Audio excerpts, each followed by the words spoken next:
Hello students, last time आपण रेझिस्टिव्हिटीची concept बघत होतो. आता resistivity rho, okay, rho is equal to काय येणार आहे रेझिस्टन्सच्या फॉर्म्युल्यानुसार आर ए बाय एल, आणि ज्यावेळी ए इज इक्वल टू 1 असेल, एल इज इक्वल टू 1 असेल, त्यावेळी रो इज इक्वल टू काय येणार आहे आर येणार आहे.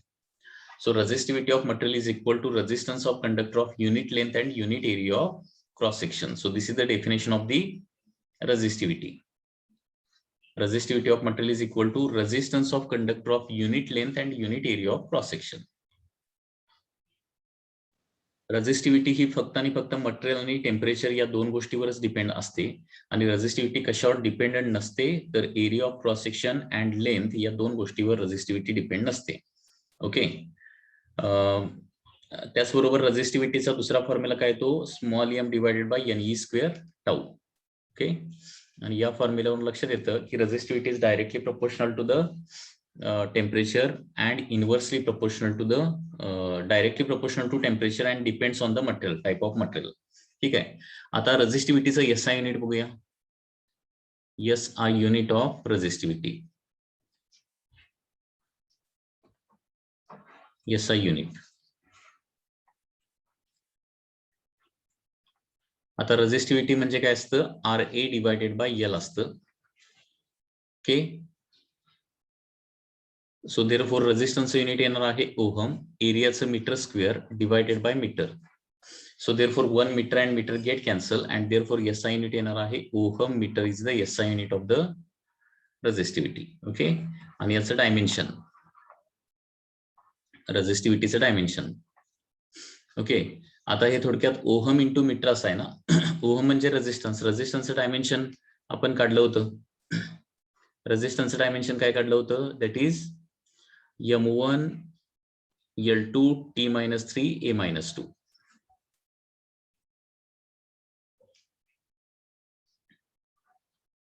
M1 L2 T-3 A-2 हे असं रेझिस्टन्सचं डायमेन्शन काढलं होतं, आणि त्याला मीटर म्हणजे लेन्थचं डायमेन्शन L1 एक होणार आहे.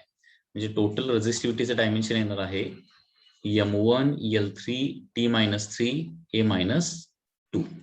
So this is the dimension of the resistivity. Okay, so SI unit येणार आहे ओहम मीटर, आणि डायमेन्शन येणार आहे M1 L3 T-3 A-2. So this is the dimension of the resistivity. त्याचबरोबर रेझिस्टिव्हिटी साधारणपणे किती असते बघा. तर रेझिस्टिव्हिटी ऑफ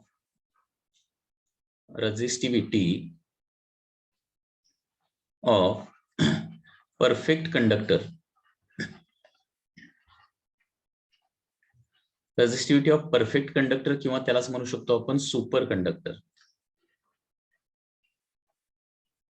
परफेक्ट कंडक्टर किंवा सुपर कंडक्टरची रेझिस्टिव्हिटी किती असणार आहे, 0. ओके, त्याचबरोबर रेझिस्टिव्हिटी ऑफ इन्सुलेटर साधारणपणे किती असते बघा. इन्सुलेटर ज्याच्यामधून इलेक्ट्रिक करंट अजिबात फ्लो होत नाही, लक्षात घ्या. ओके, त्यांची असते 10⁻18 to 10⁻22. 10⁻18 to 10⁻22. and resistivity of conductors किंवा मेटल्स म्हणूया. रेझिस्टिव्हिटी ऑफ मेटल्सची साधारणपणे कंडक्टिव्हिटी किती असते, तर ती 10⁻8 to 10⁻6, 10⁻8 to 10⁻6. Okay, ohm metre एवढी साधारणपणे रेझिस्टिव्हिटी, म्हणजे रेझिस्टिव्हिटीच्या या व्हॅल्यूज आहेत, लक्षात घ्या. ओके, आता बेस्ड ऑन रेझिस्टिव्हिटी मटेरियलचं क्लासिफिकेशन आपण 3 टाइप मध्ये करू शकतो. Okay, based on resistivity materials can be classified as, जसं बेस्ड ऑन ओहम्स लॉ मटेरियलचं क्लासिफिकेशन कसं होतं,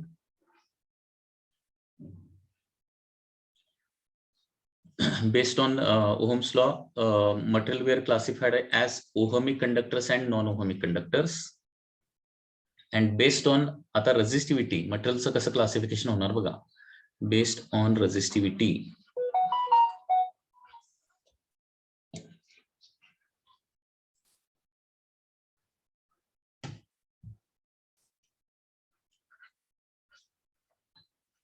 materials are classified as,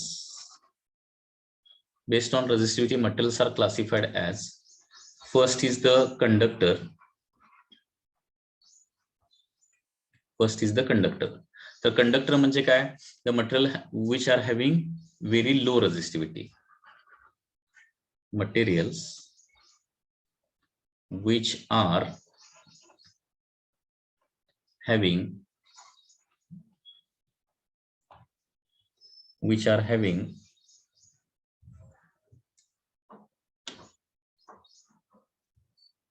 materials which are having very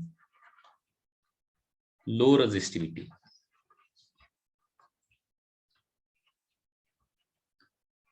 are called as conductors.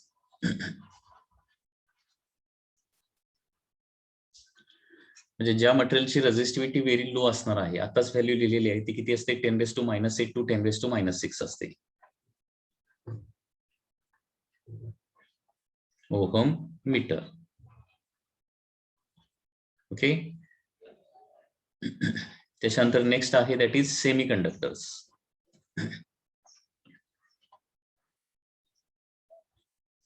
Semiconductors. तर सेमीकंडक्टर म्हणजे काय? Material which are having resistivity between conductors and insulators.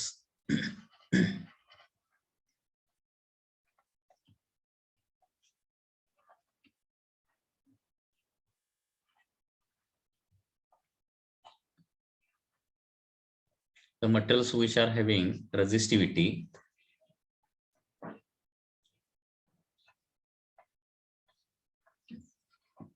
between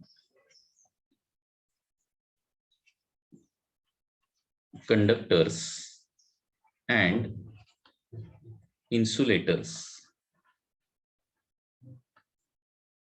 Materials which are having resistivity between conductors and insulators are called as semiconductors.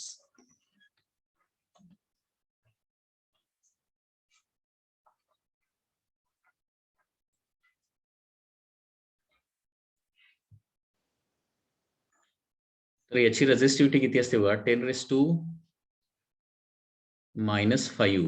to 10⁻⁶ ohm meter.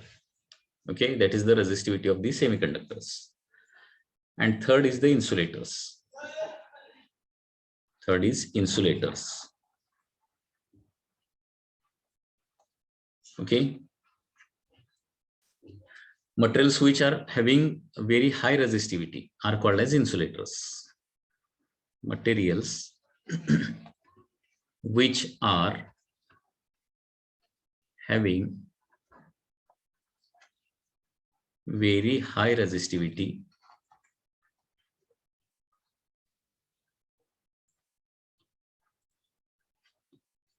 are called as insulators.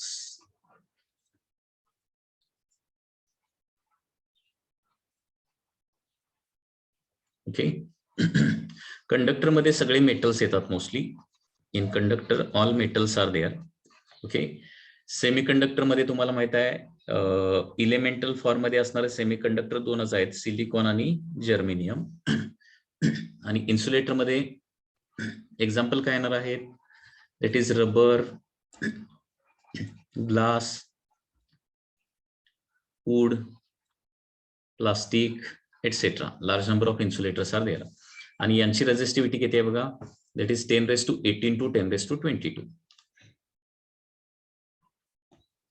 10⁻18 to 10⁻22 ohm metre. तर एवढी high resistivity इन्सुलेटर्सची असते. तर या पद्धतीनं based on resistivity materials can be classified into these different categories. Okay. आता resistivity से related आणखी काही इम्पॉर्टंट पॉइंट्स. ओके.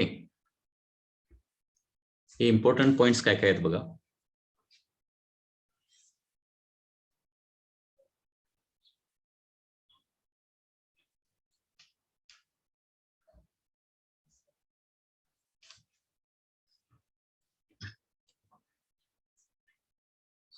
हे पॉइंट्स तुम्हाला लक्षात ठेवावे लागणार आहेत.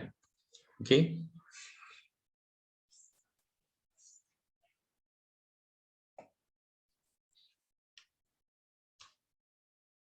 बघा याच्यामध्ये फर्स्ट पॉइंट काय दिलेला आहे, constantan, manganin and nichrome have high resistivity and high melting point. लक्षात घ्या, हे काही स्पेसिफिक मटेरियल्स आहेत जे इलेक्ट्रिकल इन्स्ट्रुमेंट्स मध्ये वापरले जातात. कॉन्स्टंटन, मॅग्नानिन, नायक्रोम यांची रेझिस्टिव्हिटी कशी असते, they have high resistivity and high melting point and therefore they are used in resistance boxes. म्हणजे रेझिस्टन्स बॉक्सेस, मीटर ब्रिज किंवा पोटेन्शियोमीटर या ठिकाणी कुठलं मटेरियल वापरलं जातं, कॉन्स्टंटन, मॅग्नानिन किंवा नायक्रोम. हे लक्षात ठेवा, याच्यावर एमसीक्यू अनेक वेळा विचारला गेलेला आहे. त्याच्यानंतर सिल्वर, कॉपर, अल्युमिनियम म्हणजे हे सगळे मेटल्स आहेत, have very less resistivity and hence they are used for the electrical cables. Okay, electrical केबल्सच्या साहाय्याने आपण इलेक्ट्रिसिटी ट्रान्सपोर्ट करतो. त्याचबरोबर सिल्वर हॅज हायेस्ट कंडक्टिव्हिटी. सिल्वरची रेझिस्टिव्हिटी सगळ्यात कमी आहे किंवा कंडक्टिव्हिटी सगळ्यात काय आहे, जास्त आहे. ओके, त्याचबरोबर आता filament bulb, tungsten filament bulb तुम्ही बघितलेला असेल, तर तो कशापासून बनलेला असतो, तर bulb is made up of tungsten. आणि टंगस्टन पासून का बनलेला असतो, तर त्याचा मेल्टिंग पॉइंट हाय आहे आणि रेझिस्टिव्हिटी लो आहे आणि कोएफिशियंट ऑफ एक्सपान्शन देखील लो आहे. लक्षात घ्या. So bulb is made up of tungsten because, okay, असे एमसीक्यू येतात. Bulb is made up of tungsten because option मध्ये असणार आहेत मेल्टिंग पॉइंट हाय, रेझिस्टिव्हिटी हाय वगैरे वगैरे. तर याच्यामध्ये करेक्ट ऑप्शन काय असणार आहे, it has high melting point, okay, low resistivity and low expansion coefficient.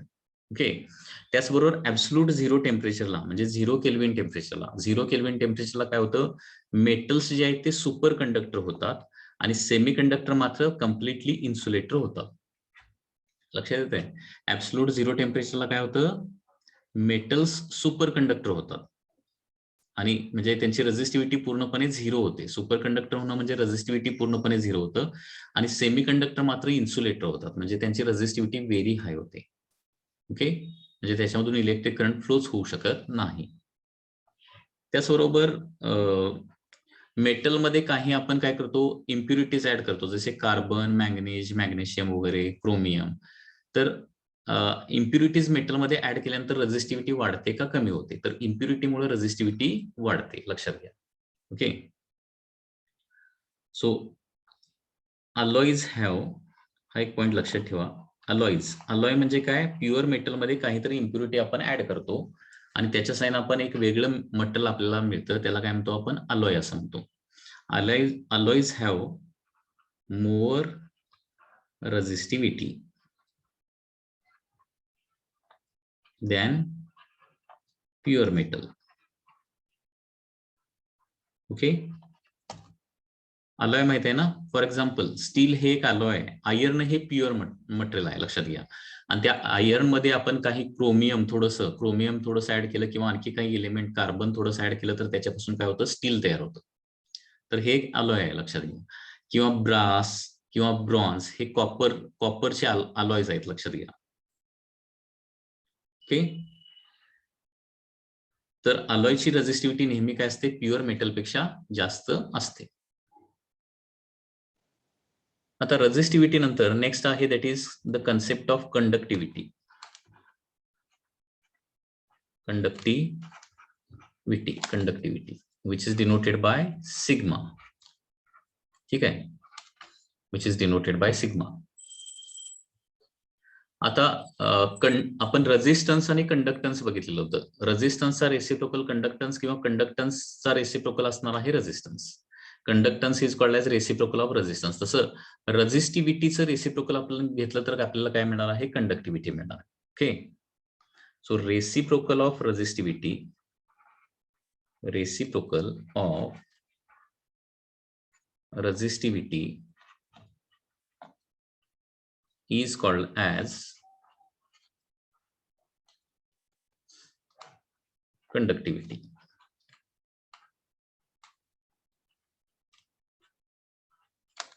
Reciprocal of resistivity is called as conductivity. Okay, so त्याच्यामुळे फॉर्म्युला काय येणार आहे, conductivity is equal to conductivity is equal to 1 upon resistivity. Okay, conductivity is equal to 1 upon resistivity. So sigma is equal to 1 upon rho असा हा formula येणार आहे. Okay, and therefore याचा SI unit काय येणार बघा. एसआय युनिट आता रेझिस्टिव्हिटीचं काय होतं, ओहम मीटर होतं ना. 1 अपॉन ओहम म्हणजे काय असतं, म्हो पर मीटर, किंवा यालाच काय म्हणतो आपण, सिमेन्स पर मीटर असं म्हणतो. Siemens per metre. Okay, so this is the SI unit of the conductivity. आता इथं कंडक्टिव्हिटीचा एक इम्पॉर्टंट फॉर्म्युला आहे. कंडक्टिव्हिटीचा इम्पॉर्टंट फॉर्म्युला काय बघा. Conductivity of any material is given by formula. Conductivity of a material is given by sigma is equal to n into q into mu. So this is the formula for conductivity. Okay, conductivity of any material, कुठल्याही मटेरियलची conductivity calculate करायचा हा एक standard formula आहे. That is n into Q into mu. याच्यामध्ये n म्हणजे काय असतं, चार्ज डेन्सिटी असणार आहे, म्हणजे इलेक्ट्रॉन डेन्सिटी, म्हणजे number of electrons per unit volume. त्याला काय म्हणतो आपण, इलेक्ट्रॉन डेन्सिटी असं म्हणतो.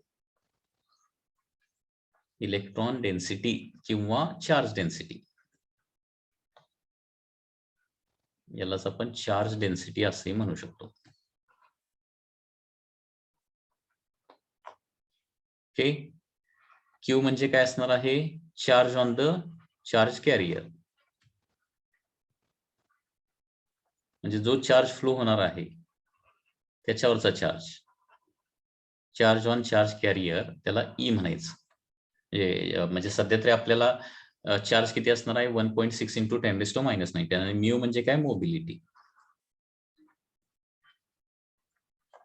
ओके, सो कंडक्टिव्हिटीचा हा एक इम्पॉर्टंट फॉर्म्युला आहे, एन क्यू म्यू, किंवा मेटलच्या बाबतीत N into E into mu असा हा फॉर्म्युला होणार आहे. कंडक्टिव्हिटीचा फॉर्म्युला काय आहे, N into Q into mu. लक्षात आलं का बघा. हा, आता याच्यानंतर रेझिस्टन्सचा पुन्हा एकदा फॉर्म्युला बघूया आपण. रेझिस्टन्सचा फॉर्म्युला काय बघा, आणि तो थोडासा डिफरंट फॉर्म मध्ये कन्वर्ट करूया. बघा, रेझिस्टन्सचे पाहिजे तर सगळेच फॉर्म्युले बघूया. ओहम्स लॉ नुसार रेझिस्टन्सचा फॉर्म्युला काय आलेला होता, V by I, potential difference divided by current. Okay, म्हणजे आपल्याला एखाद्या कंडक्टरचा पीडी दिलेला असेल आणि त्या कंडक्टर मधला करंट जर दिलेला असेल तर आपण रेझिस्टन्स कसा काढणार आहे, फी डिवायडेड बाय आय हा फॉर्म्युला वापरू. किंवा रेझिस्टन्सचा आपण दुसरा फॉर्म्युला काय काढलेला होता, ml divided by n e square a tau असा देखील फॉर्म्युला काढलेला होता. Resistance is given by formula ml divided by n e square a tau, बरोबर. त्याचबरोबर रेझिस्टन्सचा आणखी एक फॉर्म्युला काय बघितलेला होता, rho into L divided by A, म्हणजे resistance into length divided by resistivity into length divided by area of cross section. हा रेझिस्टन्सचा फॉर्म्युला आहे. आता हा जो फॉर्म्युला आहे हा फॉर्म्युला थोडा डिफरंट फॉर्म मध्ये आपण कन्वर्ट करूया, म्हणजे in terms of volume, in terms of mass and so on. Okay, so resistance is rho L by A आहे. आता या फॉर्म्युल्यामध्ये थोडंसं मी न्यूमरेटर आणि डिनॉमिनेटरला काय केलं, ए न मल्टिप्लाय केलं, तर काय होणार, rho L A divided by A square होणार. न्यूमरेटर डिनॉमिनेटरला ए ने डिवाइड केलं. आता length into area of cross section म्हणजे व्हॉल्यूम होणार आहे. So rho V divided by A square, rho V divided by A square, किंवा रेडियसच्या स्वरूपात लिहायचं झालं तर रो व्ही डिवायडेड बाय काय होणार आहे, that is pi square R raise to 4 होणार. म्हणजे हा व्हॉल्यूम आणि एरियाच्या स्वरूपातला फॉर्म्युला झाला रेझिस्टन्सचा. ठीक आहे, बघा, म्हणजे रेझिस्टन्सचा दुसरा फॉर्म्युला काय आला, rho into V divided by A square येणार.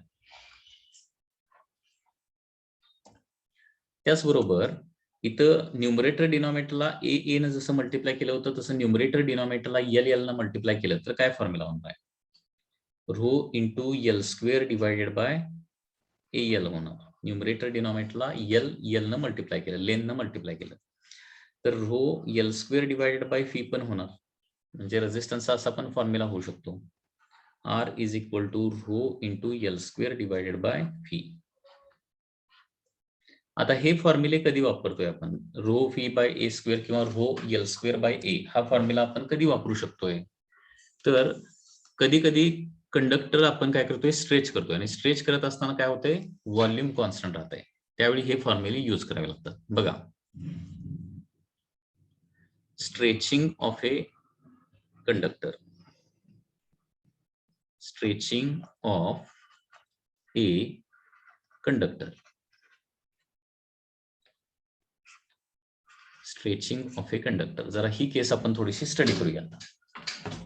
म्हणजे याच्यामध्ये क्वेश्चन कसा असणार आहे बघा, किंवा सेंटेन्स कसा असणार आहे.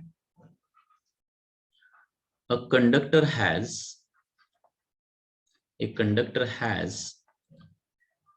resistance R. A conductor has resistance R. एका कंडक्टरचा रेझिस्टन्स किती आहे? R आहे. And it is stretched to n times original length. Stretched to n times original length. N time original length. Then new resistance is. New resistance is. हा असा question आहे. A conductor has resistance R. म्हणजे एका कंडक्टरचा original resistance किती आहे? Capital R एवढा आहे. And it is stretched to n times original length. Okay, म्हणजे स्ट्रेचिंग केलंय बघा. हा कंडक्टर आहे असा, सुरुवातीला एवढा होता, आणि आता याला काय केलेलं आहे? स्ट्रेच केलेला आहे, जेणेकरून काय होईल, त्याची लेंथ जी आहे ती n टाइम्स होईल. आता स्ट्रेचिंगच्या केसमध्ये मोस्टली काय होतं लक्षात घ्या. In case of stretching,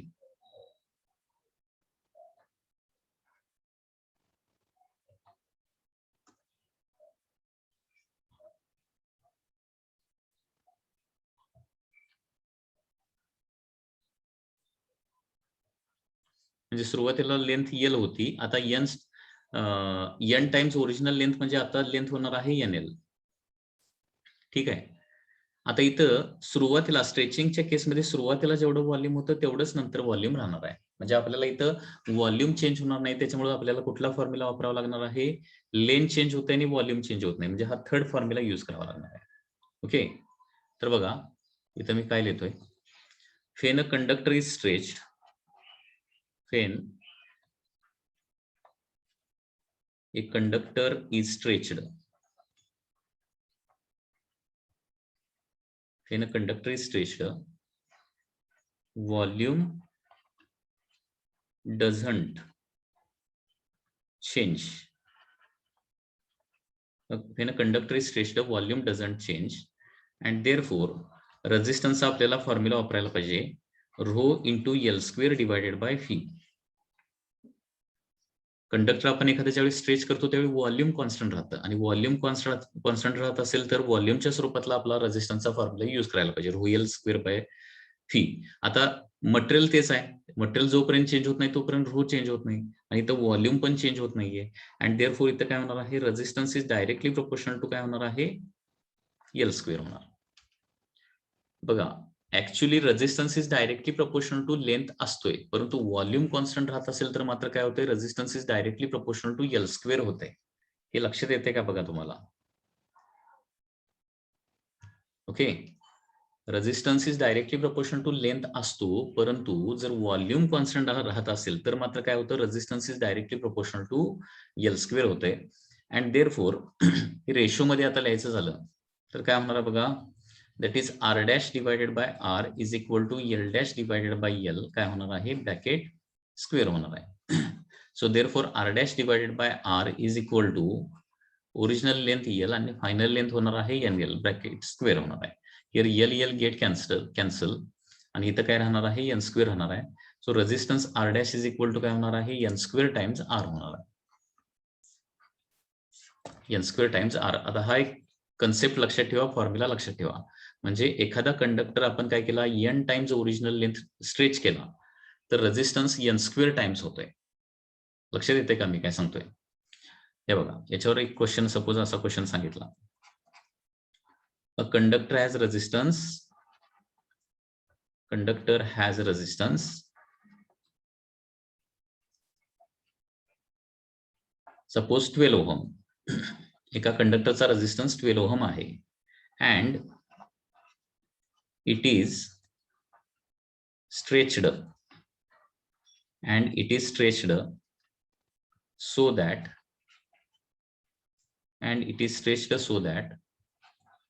length become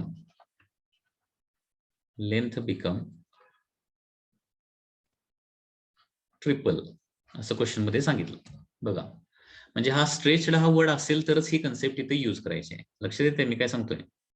conductor has resistance of 12 ohm and it is stretched so that length become triple, length triple बनते. then new resistance is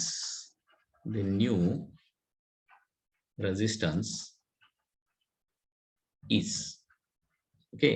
तर इथे कॅल्क्युलेशन काय होणार बघा, new resistance R dash is equal to काय होणार आहे, n² times R होणार आहे. ओके, सो n ची व्हॅल्यू दिली आहे 3 टाइम्स लेंथ स्ट्रेच केले ना, 3 चा स्क्वेअर इंटू काय होणार, original resistance is 12, so 9 into 12, so answer होणार आहे new resistance R dash is equal to 108 ohm. Okay, so 12 ओहमचा रेझिस्टन्स डायरेक्टली काय होणार आहे, 108 ओहम होणार आहे. आता आपण काही क्वेश्चन सॉल्व्ह करूया. Okay, so this is one question.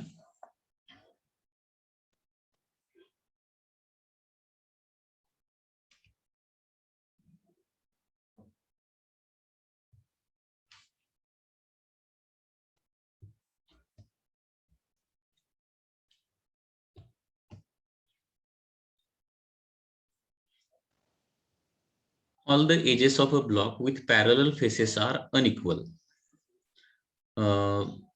With the parallel faces are unequal.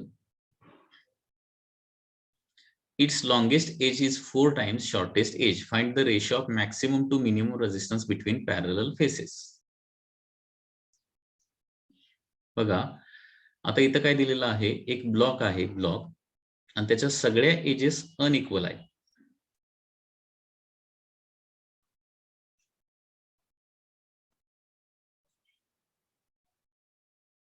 सगळे एजेस म्हणजे अपोजिट सोडून.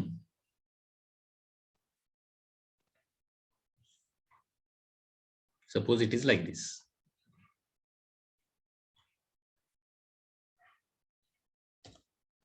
Okay, suppose this is the length, this is the breadth, and this is the height. Okay, त्याचबरोबर काय दिलंय, it is longest edge is 4 times the shortest edge असं म्हटलंय. Longest age जी आहे ती 4 टाइम्स, म्हणजे आता फॉर एक्झाम्पल याला आपण लॉंगेस्ट म्हणूया आणि याला आपण शॉर्टेस्ट म्हणूया.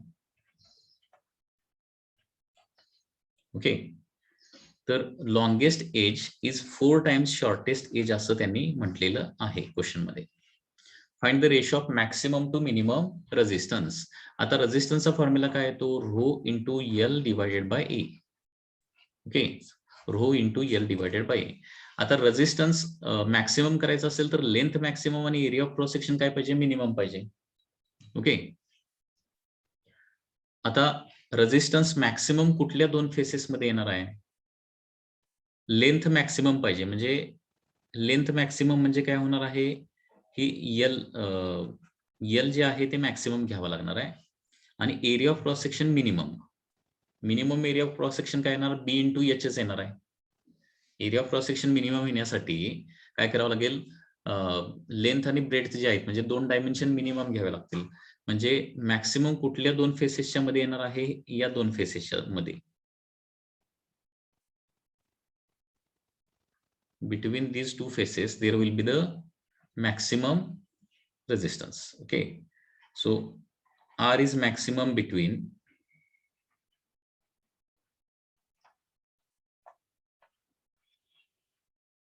शेडेड एरियाज, बरोबर ना. इथं जे शेडेड केलेलं आहे या पद्धतीनं, त्या एरियाच्या मध्ये आर काय असणार आहे, मॅक्सिमम असणार आहे. आणि आर मॅक्सिमम किती येणार आहे, resistivity rho is as it is, L आपण ऍज इट इज घेऊया, म्हणजे लॉंगेस्ट लेंथ किती आहे, यल आहे, divided by area of cross section काय येणार आपण, बी इंटू एच येणार आहे. So this is the maximum resistance येणार आहे इथं. आणि मिनिमम रेझिस्टन्स साठी काय पाहिजे, लेंथ मिनिमम पाहिजे. लेंथ मिनिमम म्हणजे लेंथ मिनिमम, आणि एरिया मॅक्सिमम म्हणजे एरिया मॅक्सिमम घेण्यासाठी रेक्टँगलच्या दोन्ही साइड काय पाहिजेत, मॅक्सिमम पाहिजेत. म्हणजे R minimum, R maximum between shaded areas म्हणण्यापेक्षा काय म्हणूया, R is maximum between left and right areas असं होणार. Left and right areas, left and right sides असं म्हणूया, एरियाज म्हणण्यापेक्षा. कारण लक्षात घ्या, रेझिस्टन्स मॅक्सिमम होण्यासाठी लेंथ मॅक्सिमम पाहिजे, म्हणजे ही लेंथ घ्यावं लागणार, आणि एरिया मिनिमम पाहिजे, म्हणजे बी आणि एच कमी आहे ना, त्याच्यामुळे एरिया काय घेणार आहे, बी इंटू एच घेणार आहे. आणि रेझिस्टन्स मिनिमम कुठं होणार आहे, आर इज मिनिमम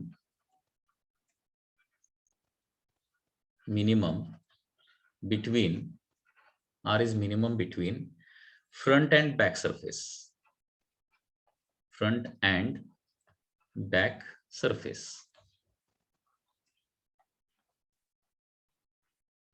फ्रंट आणि बॅक सरफेसच्या मध्ये रेझिस्टन्स काय असणार आहे, मिनिमम असणार आहे. ओके, तर आर मिनिमम म्हणजे थोडक्यात आर मॅक्सिमम आणि आर मिनिमम कसं काढणार तुम्ही, तिथं लेंथ जास्त घेतला आणि एरिया कमी घेतला तर आर मिनिमम येणार, लेंथ जास्त आणि एरिया कमी घेतला तर आर मॅक्सिमम येणार आहे.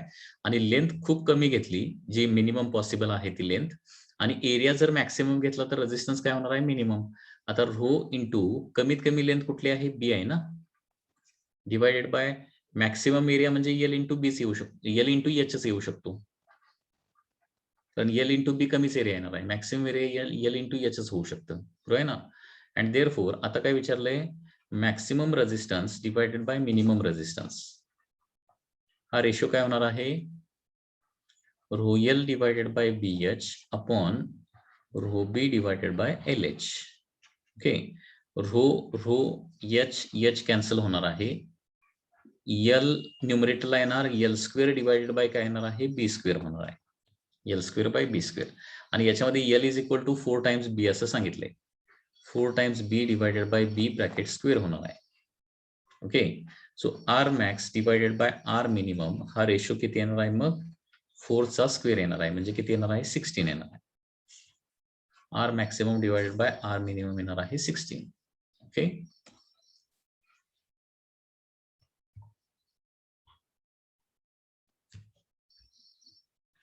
R maximum divided by R minimum 16 is the answer.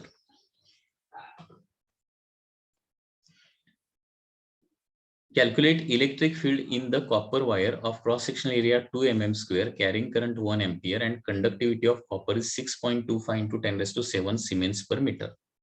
Okay, तर या क्वेश्चन मध्ये एरिया ऑफ क्रॉस सेक्शन दिलाय 2 mm square, 2 mm square म्हणजेच किती होणार आहे, 2 into 10 raised to -6 metre square, आणि करंट किती दिलेला आहे, that is equal to 1 ampere. The conductivity sigma 6.25 into 10 raised to 7 siemens per metre आहे. ठीक आहे, आपल्याला काय करायचं आहे, इलेक्ट्रिक फील्ड कॅल्क्युलेट करायचं आहे. आता इलेक्ट्रिक फील्ड कॅल्क्युलेट करायचं असेल तर Ohm's law in vector form आपण स्टडी केलाय, बरोबर आहे ना, Ohm's law in vector form.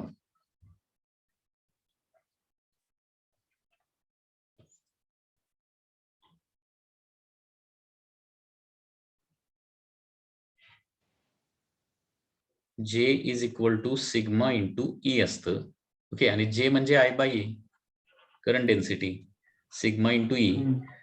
मग याच्यामध्ये ई काढण्यासाठी सगळंच दिलेलं आहे, मग E is equal to I divided by A into sigma येणार आहे. सो आय आहे 1 एम्पियर, एरिया आहे 2 इंटू 10 रेस टू -6, आणि सिग्माची व्हॅल्यू दिली आहे 6.25 into 10 raise to 7.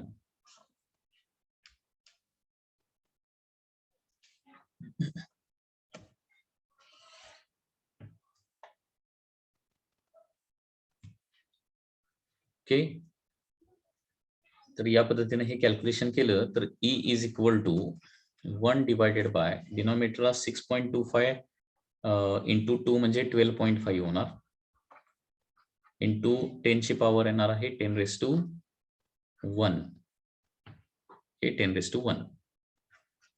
So 1 divided bye 12.5 म्हणजे किती होणार आहे 0.08 होईल इंटू 10⁻1, म्हणजे आन्सर होणार आहे 8 into 10⁻³ volt per metre. So this is the unit of the SI unit of the electric field, electric intensity. Next example. A copper wire has resistance of 10 ohm and area of cross section 1 mm square. Resistance किती दिलेला आहे 10 ohm दिलाय and area of cross section is given as 1 mm square, that is 1 into 10⁻⁻6 meter square. Potential difference of 10 volt, fee पण दिलाय 10 volt exist across the wire. Calculate drift speed of the electron. FED calculate करायचं आहे.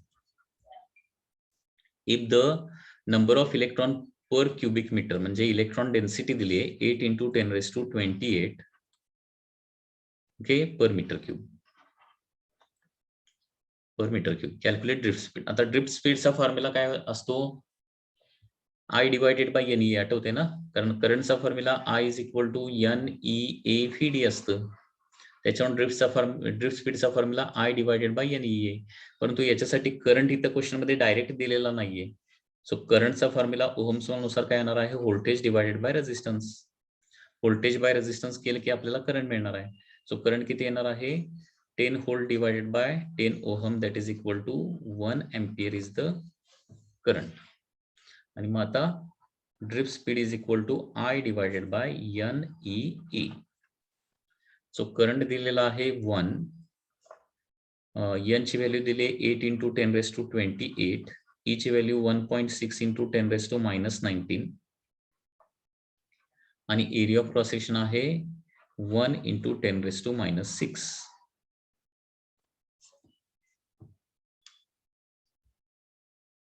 Okay, so therefore drift speed FED is given by formula 1 divided by 8 into 1.6,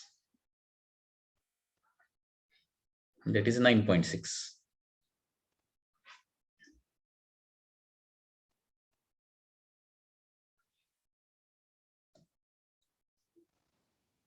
It is 12.6. okay, into 10 ची power किती होणार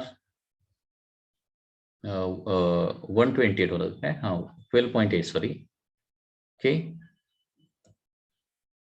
12.8 आणि 10 ची power किती होणार तर 10⁻⁻19 आणि -6 म्हणजे -25 होणार. -25 आणि 28 म्हणजे 10⁻³ येणार आहे. So drift speed is given by formula 1 divided bye 12.8 चं कॅल्क्युलेशन करावं लागणार आहे. 1 डिवायडेड बाय 12.8. ओके, जे 0.078 येणार. 0.078 into 10⁻³ meter per second. Okay, so this is the drift speed.